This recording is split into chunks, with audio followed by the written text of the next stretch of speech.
ᱱᱤᱛ ᱫᱚᱵᱚᱱ ᱧᱮᱞ ᱞᱮᱜᱮ ᱯᱷᱩᱞᱮᱥᱥᱚᱨᱤ ᱢᱩᱨᱢᱩ ᱚᱲᱟᱜ ᱨᱮ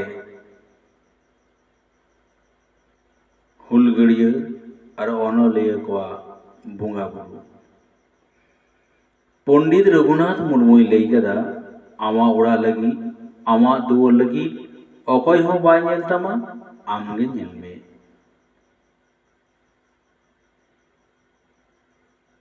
ᱨᱚᱲᱮᱢ ᱟᱫ ᱞᱮᱨᱮ ᱫᱷᱚᱨᱚᱢᱮᱢ ᱟᱫ ᱞᱮᱨᱮ ᱟᱢ ᱦᱚᱢ ᱟᱫᱚᱜᱼᱟ। ᱟᱢᱟᱜ ᱫᱩᱣᱟᱹᱨ ᱞᱟᱹᱜᱤᱫ ᱟᱢᱟᱜ ᱚᱲᱟᱜ ᱞᱟᱹᱜᱤᱫ ᱚᱠᱚᱭ ᱦᱚᱸ ᱵᱟᱭ ᱧᱮᱞ ᱛᱟᱢᱟ ᱟᱢᱜᱮ ᱧᱮᱞ ᱢᱮ। ᱥᱟᱹᱨᱤᱜᱮ ᱟᱵᱚᱣᱟᱜ ᱫᱷᱚᱨᱚᱢ ᱠᱚᱨᱚᱢ ᱵᱚᱸᱜᱟ ᱵᱩᱨᱩ ᱟᱵᱚᱣᱟᱜ ᱵᱟᱝ ᱧᱮᱞ ᱠᱟᱛᱮ ᱟᱵᱚ ᱫᱚ ᱫᱤᱠᱩᱣᱟᱜ ᱵᱚᱱ ᱧᱮᱞ ᱮᱫᱟ। ᱟᱵᱚ ᱫᱚ ᱠᱷᱤᱥᱴᱟᱱᱟᱜ ᱵᱚᱱ ᱧᱮᱞ ᱮᱫᱟ। ᱟᱵᱚ ᱫᱚ ᱟᱵᱚᱣᱟᱜ ᱫᱷᱚᱨᱚᱢ ᱥᱟᱱᱛᱟᱲ ᱥᱚᱢᱟᱡᱽ ᱵᱟᱝ ᱧᱮल ᱠᱟᱛᱮ ᱮᱴᱟᱜ ᱥᱚᱢᱟᱡᱽ ᱵᱚᱱ ᱧᱮᱞ ᱮᱫᱟ। ᱫᱤᱠᱩᱨᱮᱱ ᱵᱚᱸᱜᱟ ᱛᱮᱵᱚᱱ ᱵᱚᱸᱜᱟᱜ ᱠᱟᱱᱟ, ᱫᱤᱠᱩᱨᱮᱱ ᱵᱚᱸᱜᱟ ᱛᱮᱵᱚᱱ ᱨᱟᱹᱥᱠᱟᱹᱜ ᱠᱟᱱᱟ। ᱚᱱᱟᱛᱮ ᱡᱩᱢᱤᱫ ᱦᱚᱸ ᱨᱟᱹᱯᱩᱫᱚᱜ ᱠᱟᱱᱟ, ᱡᱟᱦᱮᱨ ᱛᱷᱟᱱ ᱢᱟᱹᱡᱷᱤ ᱛᱷᱟᱱ ᱦᱚᱸ ᱦᱤᱲᱤᱧᱚᱜ ᱠᱟᱱᱟ।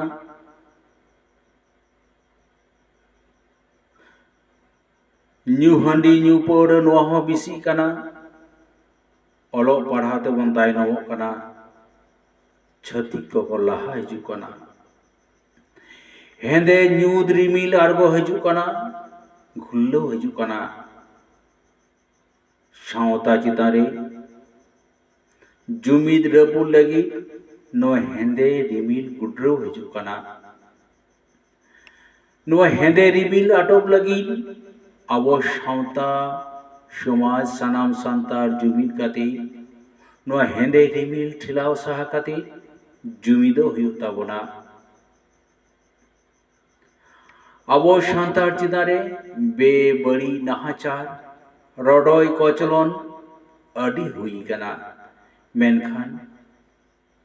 ᱛᱮᱦᱮᱧ ᱟᱵᱚ ᱥᱟᱱᱟᱢ ᱥᱟᱱᱛᱟᱲ ᱫᱤᱠᱩ ko भूल बुझाव कते आबो को इदीत बोना मेनखान नौका कते आबो चाबा गिडी ना को चेष्टा वकदा ओनाती सिदु कानू तिलका माझी साम पारगाना बिरसा मुंडा फुलो झनो चाँद भैरव तीना को लड़ाई कदा तीना को लड़ाई कना मेनखान मेरे जबीर बांग ताहे कना लाइरे दाका बांग ताहे कना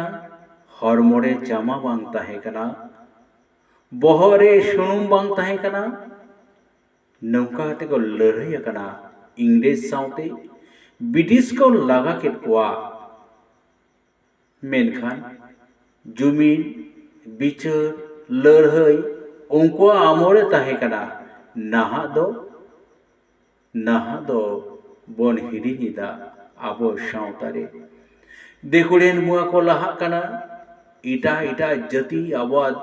सावता समाज रे लाहा हिजु कना तिनागान सांतार समाज बई काते ईसाई धर्म रे को चला कना नुकु ईसाई को उनको ख्रिस्टान हर को सांतारा एसटी कार्ड सांतारा झतो सर्टिफिकेट इदी काती चगड़ी नौकरी को पांजाईदा मेनखान छिड़ियो दाको पासनाव दाको चर्चाव दाको दिनम गे उनको ईसाई को कथा उनको मित को इंग्रेज कान उनको मित को लाहाते उनको रोडोय कचन लगी नोआ दिसम रे को हेलेन नाहा हो तेहेन रेंगे ओड़े हर जाहिर थान मजी थान बई काते नुकु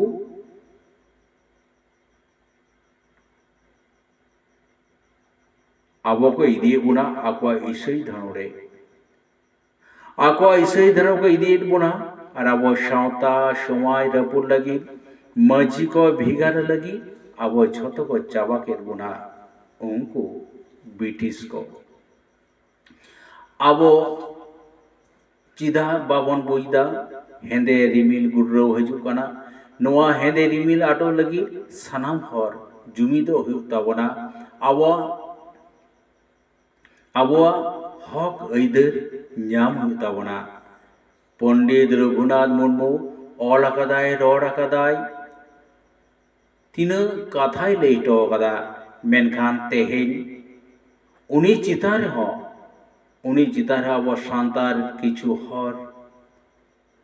अड़सी पड़सी को रॉडदा उनी चितान रे चांदो बाराबारी पंडित रघुनाथ मुर्मू उनी चितान रहो आबो सान्तार समाज बड़ी बड़ी कथा को लईदा मेनखान सावता रापा लगी सावता लॉ लगी सावता रे हेंदे कुयो लासा लगी सावता सान्तार गेबन लगाव काना ओना तेगे ओना को बगी काते सुलुक देबन तियारा सान्तार जुमिल लगी मी सावते बन तारामा तेहेñ फुलेश्वरी मुर्मू सुमुंग दो बांग सारा भारत दिसम रे सनाम हड़के